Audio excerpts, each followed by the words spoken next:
Bonjour tout le monde, je suis ravie de vous retrouver dans cette nouvelle vidéo dans laquelle je vais vous présenter mon bullet journal. C'est pas vraiment un bullet journal classique comme on peut en voir de partout. Moi j'ai déjà tenu des bullet journal dans des cahiers et j'ai trouvé une certaine limite à l'utilisation d'un cahier, c'est-à-dire que voilà, je pouvais pas réorganiser mes pages à l'intérieur comme je l'entendais, comme je le souhaitais. Donc je me suis plutôt dirigée vers un Filofax en fait. C'est un classeur que j'ai trouvé sur AliExpress. Je vous mettrai le lien en barre d'infos. Et c'est vraiment un classeur en fait. Donc vous avez les spirales ici, puis vous rajoutez vos feuilles à l'intérieur. C'est un Filofax, enfin plutôt un classeur agenda que j'ai trouvé sur AliExpress pour une quinzaine d'euros je crois. Vous avez plusieurs coloris, hein. Moi j'ai pris le coloris rose parce que j'aime bien. Ici vous avez de quoi mettre un petit stylo et plusieurs pochettes dans lesquelles j'insère en fait tout ce qui est autocollant. Parce qu'il faut savoir que je suis complètement nulle en dessin, mais vraiment archi nulle. Et j'aime bien quand même que mon bugeot il soit quand même plutôt joli. Voilà, je dessine du coup pas du tout à l'intérieur, voire très peu. Vous allez voir que les 2-3 dessins que j'ai fait, c'est une catastrophe, c'est trop moche. Mais bon, ça représente bien ma personnalité aussi, donc c'est pour ça que je les ai laissés. Mais du coup, plutôt que de dessiner, j'ai acheté pareil plein de stickers comme ça sur AliExpress. Donc là, ce sont des plumes, là, des princesses. Là, ce sont des flamants roses. Avec le Filofax, il était vendu avec des petits autocollants comme ça pour les jours de semaine, etc. Ça, j'utilise pas trop. Et j'ai également acheté, là j'ai pas tout ici, hein. Je mets quelques autocollants dans les pochettes ici, mais sinon j'ai vraiment tout un stock d'étiquettes et d'autocollants. Donc voilà, j'utilise plusieurs motifs, des modèles, des plumes, des chats, des trucs de cerfs, des animaux, enfin voilà.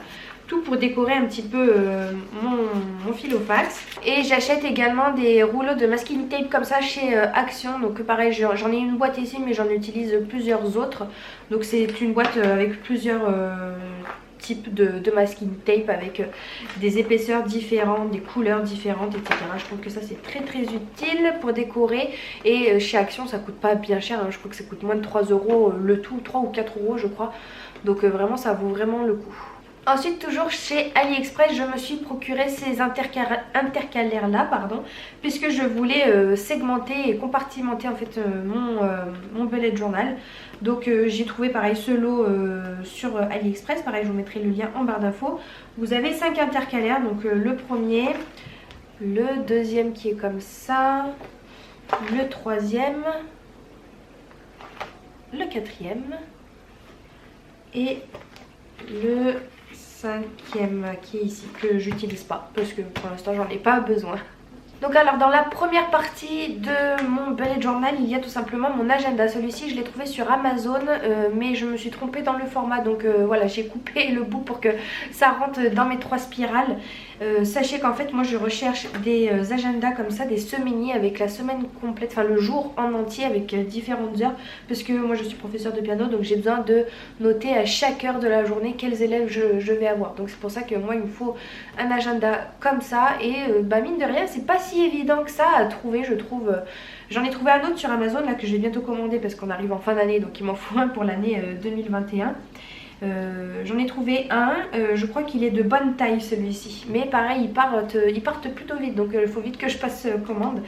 Et bien du coup là je note en fait toute ma semaine complète, les élèves que j'ai chaque semaine. Donc là c'est janvier, février, de temps en temps je note aussi des petites choses comme ça que je dois pas oublier par rapport à YouTube. Je note également des rendez-vous chez le médecin si jamais je dois en avoir comme ici là le lundi. Enfin voilà, là c'est vraiment consacré à mon planning de boulot quoi, hein. Là c'est ce qui me permet de faire mes comptes également. Donc je mets mes petits chiffres en bas pour savoir combien d'argent je dois récupérer en fin de journée. C'est à dire que moi je suis à mon compte, donc je dois récupérer cette somme là. Et si j'ai pas cette somme là à la fin de la journée, il faut que je rappelle mon élève. Et c'est grâce à ça du coup que j'arrive à tenir mes comptes. Ensuite deuxième partie, il va s'agir en fait de toute ma to-do list. Donc là pareil ce sont des des feuilles que j'ai trouvées sur AliExpress aussi. C'est des feuilles to-do list. C'est écrit ici to-do list et donc vous avez des lignes avec des petites cases comme ça à cocher. Je trouve ça super pratique, c'est pour ça d'ailleurs que je les ai prises. Donc vraiment le deuxième intercalaire c'est pour tout ce qui est to-do list. Donc je marque en gros le titre et tout ce que je dois faire tout au long de cette journée. Et ça c'est une partie que j'aime bien décorer, voilà. Un peu aléatoirement, des fois j'y pense, des fois j'y pense pas, je le fais pas. J'aime bien mettre des couleurs, voilà, moi comme je suis pas une grande dessinatrice, j'utilise des couleurs pour que ce soit un petit peu plus joli, un petit peu plus attrayant. Et puis je colle mes petits post-it par-ci, par-là. Et voilà, je fais pas des to-do list pour tous les jours parce que je trouve que c'est trop contraignant. Ça, voilà, il y a des jours où je peux pas faire de to-do list tout simplement parce que je travaille toute la journée et que j'ai pas le temps. C'est vraiment, enfin, j'utilise vraiment les to-do list quand j'ai un peu de temps devant moi et que j'ai plusieurs choses à faire et pour pas les oublier, pour pas que ça me sorte de la tête. Voilà, j'écris vite une to-do list à faire pour la journée, comme ça voilà, je suis sûre de rien oublier. Mais voilà, comme vous voyez, c'est pas pour tous les jours, hein. Je suis pas très stricte à ce niveau là. Je me laisse quand même un peu de liberté parce que c'est vrai que le Bujo, quand j'avais commencé le Bujo, c'est vrai que je me faisais des to-do list pour tous les jours, mais je trouve que c'est trop contraignant, vous n'avez pas assez de liberté, ouais, ça vous force à faire des to-do list alors que des fois vous avez tout simplement envie de rien faire. Là par exemple, vous voyez, j'ai fait une to-do list pour le confinement du mois de avril-mai là. Comme j'ai pas travaillé, bah, j'ai noté plein de choses que je prenais jamais le temps de faire. Et du coup bah, ça m'a permis de... Ce confinement m'a été très utile pour avancer beaucoup dans mes tâches que je prenais pas le temps de faire. Donc il y en a plein que bah, j'ai pas encore fait, mais bon, j'ai quand même pas mal avancé dans cette to-do list. Et puis après bon, j'ai repris une to-do list quotidienne hein, pour les journées quoi. Je m'essaye à des écritures un peu différentes. C'est pas toujours très joli, mais c'est pas très grave. Moi ça me plaît comme ça. Et donc aujourd'hui on est le 27 et vous voyez que j'ai une belle to-do list à faire et j'en suis loin. J'ai même pas commencé à vrai dire. Ensuite le troisième intercalaire c'est mes trackers. Les trackers c'est ces sortes de tableaux là en fait. Que je crée moi-même à la main, hein. Je fais mes lignes. Bon, celle-ci c'est un mauvais exemple parce que j'ai commencé et puis j'ai rien fait. On va pas prendre juillet. On va prendre par exemple le tracker de septembre. Alors le tracker c'est un tableau qui vous permet de suivre un petit peu l'évolution et l'activité de certains domaines que vous avez choisis. Donc moi par exemple, je vais marquer dans mon tracker lever avant 10h parce que je suis une grosse dormeuse, j'aime beaucoup dormir. Et sauf qu'en fait quand je me lève tard, et ben, je culpabilise parce que je me dis quand même t'aurais pu te lever, t'aurais pu faire plein de choses. Je suis quelqu'un de très actif, je fais toujours beaucoup de choses et j'ai jamais le temps de rien. Hein. Si vous suivez mes vlogs, vous m'entendrez souvent me plaindre que j'ai le temps de rien. Mais en même temps, si je fais que dormir la matinée, vous m'étonnez que j'ai le temps de rien. Donc je me force à me lever tôt. Vous verrez que je sais plus si... Ah non, j'ai pas changé, mais je voulais changer à pas 10h mais mettre 9h. Donc voilà, je colorie à chaque fois que je remplis mon objectif de me lever avant 10h. Et en fait le fait de me dire que je vais colorier ma petite case, que je trouve ça tellement satisfaisant de pouvoir colorier cette petite case que ça me force en fait à le faire entre guillemets. Donc vous voyez que là par exemple, bon bah je me suis pas levée tous les jours avant 10h. Sachant que bon, il y a aussi les jours où je travaille, donc forcément je me lève plus tôt quand je dois aller travailler. Mais c'est les journées où par exemple je travaille que le soir, et ben j'aimerais bien me lever un peu tôt le matin pour pouvoir profiter de ma journée, faire plein de choses. Et puis souvent il y a les week-ends, j'imagine le 8 et le 9 c'était un week-end, bah le week-end bon bah je dors quand même. Ensuite j'ai marqué 0 dépenses parce que je vais essayer de limiter un peu mes dépenses, les dépenses inutiles quoi. Quand je fais des dépenses par exemple pour tout ce qui est factures, courses etc, je le prends pas en compte là-dedans parce que c'est des dépenses qui sont nécessaires. Sinon quand je parle de 0 dépenses, c'est vraiment les dépenses futiles et non essentielles quoi, à la vie de tous les jours. C'est mes petits plaisirs personnels. Voilà, j'essaie de les limiter un petit peu. Je me fixe aussi des objectifs pour avancer dans mes séries. Donc voilà, il faut que je regarde, enfin j'aimerais bien regarder un petit épisode tous les soirs par exemple. Bon, c'est pas toujours le cas. Le piano je crois que je la mets encore cette ligne, mais c'est une des lignes que je remplis le moins parce que le piano c'est pas mon activité prioritaire quoi. Même si je suis professeure de piano, je l'entends justement tellement toute la journée que le soir quand je rentre j'ai envie d'entendre autre chose que du piano. Donc c'est une des lignes que je remplis le moins. Ensuite le soin de la peau, le brossage des dents, etc. Ça pareil, c'est pas le soin de la peau, c'est pas un plaisir pour moi de m'hydrater la peau pardon, le soir. Donc il faut vraiment que je me force entre guillemets et c'est ça qui me permet de me dire bah, je vais pouvoir cocher ma petite case, fais-le quoi. Brossage des dents, bon ça c'est obligatoire, vous verrez que je ne le fais pas tout le temps non plus parce que des fois je rentre tard, je suis trop crevée quand on est en soirée etc. Quand on était parce que ça remonte à septembre 2019 je crois ce tracker là. Voilà, on n'était pas en confinement à cette époque là donc on pouvait faire des sorties, des soirées. Donc quand je rentrais tard par exemple je me brossais pas forcément toujours les dents. J'essaye de ranger 15 minutes tous les jours aussi. Ça, bon bah ça c'est encore à retravailler. Et c'est en ça qu'en fait tous les mois je vais voir si je me progresse ou pas, j'évolue ou pas. Et comme je vous le disais, ça me force aussi à tenir ces objectifs. Le tricot, j'ai une ligne tricot parce que j'aime beaucoup le tricot et j'avais envie de tricoter un petit peu tous les soirs aussi devant une série Netflix par exemple. Sauf que bon, bah, le mois de septembre 2019 apparemment j'ai pas tricoté. J'ai une ligne montage, donc c'est tout ce qui concerne YouTube en fait, c'est dès que je me consacre un petit peu au montage de mes vidéos. Mais quand je parle de montage c'est aussi tournage. Donc voilà, je sais que ça je peux pas en faire tous les jours. Mais j'essaye d'en faire un peu régulièrement pour essayer de m'avancer le plus possible et pas avoir trop de retard dans mes vidéos. Et j'avais marqué une ligne course footing mais c'était plutôt sport. Ça aussi c'est une ligne qui ne se remplit pas trop. Donc ça c'était pour le mois de septembre, là c'était octobre. J'ai également rajouté une ligne ici pour le livre maman. Donc c'est en fait un livre que je remplis tous les jours. C'est 50 réflexions sur ma vie de maman. Ici j'ai également rajouté une ligne lecture parce que pareil c'est quelque chose que j'aime beaucoup faire avec le tricot. Donc là pareil ça n'a pas été un mois très productif. Le mois de novembre 2019, décembre 2019 où vous voyez que... Ici je suis pas allée jusqu'à la fin. Mais bon c'est pas, pour moi c'est que des choses qui ne sont pas vraiment obligatoires. Vous voyez c'est un plaisir pour moi de le remplir. Et si je prends pas le temps de le faire, et ben je prends pas le temps et puis c'est pas grave. Là bon il y a tout le mois de novembre qui s'est pas fait. Mais bon c'est pas très grave.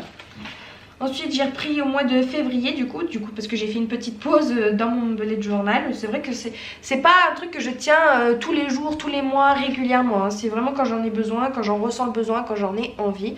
Donc là on rattaque avec le mois de février, là où j'ai pas mal tricoté, j'ai pas trop dépensé, je me suis levée avant 10 h, pas mal, j'ai pas mal rempli mon livre, je suis pas mal allée au sport aussi, j'ai pas lu par contre. Le rangement, bon c'est pas aussi fréquemment que je le voudrais, mais bon ça va quand même. Voilà le tracker du mois de mars, avril. Où là on a été en confinement, du coup bah, j'ai beaucoup lu. J'ai pas tricoté par contre parce qu'il commence à faire chaud et l'hiver, l'été c'est vrai que, enfin quand il commence à faire chaud, c'est vrai que je tricote un peu moins, j'en ressens moins le besoin. Par contre j'ai pas mal joué au piano, hein. Vous constaterez que du coup comme j'ai pas travaillé, ben, j'ai eu envie de me mettre un peu plus souvent au piano. Le mois de mai pareil, je l'ai pas terminé. Et j'ai repris en octobre là. J'ai enlevé la ligne sport parce que je ne fais plus de sport. Donc ça sert à rien de mettre des lignes si je ne fais pas. J'ai enlevé aussi le brossage des dents et le soin des dents parce que bon ça y est c'est vraiment un rythme que j'ai pris et je trouve ça un peu inutile de le mettre dans mon tracker. Voilà ça évolue au fur et à mesure des mois. Et le mois de novembre qui est actuellement en cours, il faut que je finisse de le décorer. Ce que je vous ai pas montré c'est qu'à chaque fois, pour chaque mois en fait j'essaye de me noter des objectifs. Donc par exemple pour le mois d'octobre, ici juste derrière mon tracker du mois d'octobre, je mets les objectifs du mois. Donc c'est tout ce que j'ai envie de réaliser tout au long du mois. Bon là vous voyez que mes objectifs n'ont pas été trop remplis. C'est pour ce mois d'octobre là. J'ai rangé la chambre de Swan, j'ai fini mon pull et j'ai trié la salle de bain. Mais tout le reste, bon ça n'a pas été trop réalisé. Le but étant quand même d'essayer de réaliser tous ces objectifs. Parce que c'est des choses que j'ai pas trop envie qui traînent. Je sais que c'est des choses que j'ai envie qu'il faut que je fasse et que j'ai envie de faire. Mais j'ai pas de jour précis, donc je peux pas les mettre dans ma to-do list. Donc je les mets là en fait pour me faire une sorte de to-do list générale pour le mois. Voilà, après ça change selon les mois. Là le mois de février qui était pas trop mal. Ça j'ai quand même pas mal réussi à tenir quelques-uns de mes objectifs. Là j'ai mis en jaune fluo, vous allez rien voir. Voilà, le mois de mai, ça c'est quand? C'est octobre. Et le mois de novembre qui n'est pas encore terminé, mais j'ai pas mal avancé, donc il me reste plus qu'une chose. Je sais pas si j'aurai le temps de le faire. Et donc on va passer à mon dernier intercalaire qui là ressemble un peu plus à un bugeot classique. C'est-à-dire qu'en fait c'est des feuilles, c'est des listes de choses en fait. Des trucs que j'ai envie de me rappeler, des listes de choses que j'ai pas envie d'oublier, donc que je marque. Là par exemple j'avais écrit les symptômes de mon premier trimestre. Des idées de vidéos qui peuvent me venir, voilà je les note comme ça j'oublie pas, puis je les colorie une fois que c'est fait, donc il y a le derrière. Ici c'est tout ce dont j'avais envie d'acheter quand je suis tombée enceinte pour mon bébé. Vous voyez là je me suis essayé des écritures, voilà c'est aussi un cahier test, un petit peu un cahier brouillon hein. Là j'ai voulu faire un dessin d'une valise, vous voyez à quel point c'est moche. Donc là c'était une liste de tout ce que j'avais envie d'emmener avec moi pour ma valise d'accouchement. Là c'était la liste pour ma valise maternité. Donc là c'était plus pour le bébé et là c'était plus pour moi. Les symptômes du deuxième trimestre. Là c'était par rapport à ma vidéo aussi. Je note aussi ce que j'ai envie de dire dans ma vidéo. Par exemple là c'était les mythes selon... pour savoir le sexe du bébé, quel mythe, etc. Donc voilà, je m'étais fait une fiche comme ça. Je profite aussi de ces fiches là pour par exemple, comme je vous le disais, programmer, enfin planifier mes vidéos, qu'est-ce que je vais dire. Ici je vous montre pas, en fait là si je vous montre, ici j'avais fait une fiche suivi poids, mais en fait j'ai pas suivi du tout. Donc c'est une fiche qui est vide. Et je pense pas le faire parce que si j'ai pas réussi à la compléter, c'est que je me peserai pas toutes les semaines et tout, donc ça sert à rien. Et par contre ici j'ai fait une fiche mot de passe en fait, parce que vous savez qu'aujourd'hui avec tous les sites internet on a 36 millions d'identifiants, 36 millions de mots de passe, on se souvient jamais desquels c'est, donc j'ai répertorié ici tous mes identifiants et tous mes mots de passe. Là c'est des exemples de ce que j'aimerais faire dans le quiet book que je suis en train de confectionner pour ma fille. Donc voilà, je me suis inspirée sur internet, j'ai regroupé un peu ce qui me plaisait, les idées qui me plaisaient, et du coup derrière j'ai établi la liste du matériel que je devrais acheter pour faire le quiet book. Ici ce sont tous les livres que je lis, donc voilà je mets le mois et l'année à gauche là en couleur, et puis après j'écris le titre, comme ça ça me permet de voir un peu combien de livres je lis dans le mois, dans l'année, et aussi ça me permet de voir ce que j'ai déjà lu ou pas, parce que quand on est en librairie ou Emmaüs ou en brocante etc, on ne sait plus forcément ce qu'on a déjà lu ou pas, donc voilà je trouve que c'est plutôt utile. Là pendant le confinement je m'étais fait un objectif d'atteindre les 10 000 pages pendant le confinement, mais je les ai pas atteints, hein. J'ai atteint presque 4 000 pages je crois, donc bon bah c'est un échec, donc bon, voilà c'est ce genre de choses que j'aime bien écrire. Le challenge que je me suis fixé aussi pour 2020 c'est de lire 20 livres, donc là j'ai une ligne en trop parce que je suis très nulle en calcul, vous le voyez j'ai écrit 25 cases au lieu de 20 mais c'est pas grave. Du coup là j'en suis à 19 livres lus, donc il me reste plus qu'un, donc il me reste tout le mois de décembre, voilà. L'objectif est plutôt pas mal atteint. Bon là c'est ma bucket list que vous aurez vu en vidéo, là c'est les idées de vidéos que j'avais pour mon calendrier de l'Avent. Et puis là je répertorie un petit peu chaque vidéo en détail. Donc là ma wishlist, les favoris du moment, que faire devant la télé, ce que je n'aime pas et ainsi de suite. Voilà. Il y a beaucoup de feuilles aussi que j'ai enlevées. Ça aussi je vous l'ai pas dit, mais c'est des feuilles pareilles qui viennent de chez AliExpress. Elles sont juste en pointillés, donc ce qui vous permet de faire des carrés, des quadrillages, des tableaux, etc. Voilà, et quand j'estime que mon bullet journal est assez rempli, je peux tout à fait à loisir enlever des feuilles ou en rajouter, en enlever. Et voilà, c'est ça que j'aime dans le bullet journal, dans ce Filofax plutôt, c'est que je peux tout à fait modifier et changer l'ordre des choses et enlever des feuilles si jamais il est trop rempli et ainsi de suite. Ici vous avez encore une poche, bon là j'ai juste une enveloppe avec rien de particulier, et puis vous avez de quoi mettre encore un stylo ici. Et je referme, il est aimanté à ce niveau là. Voilà, j'espère que cette vidéo vous aura été utile, qu'elle vous a plu.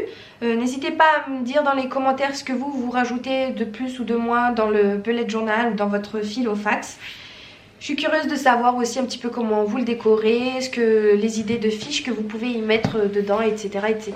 Merci beaucoup d'avoir regardé cette vidéo et puis je vous dis à très bientôt, salut!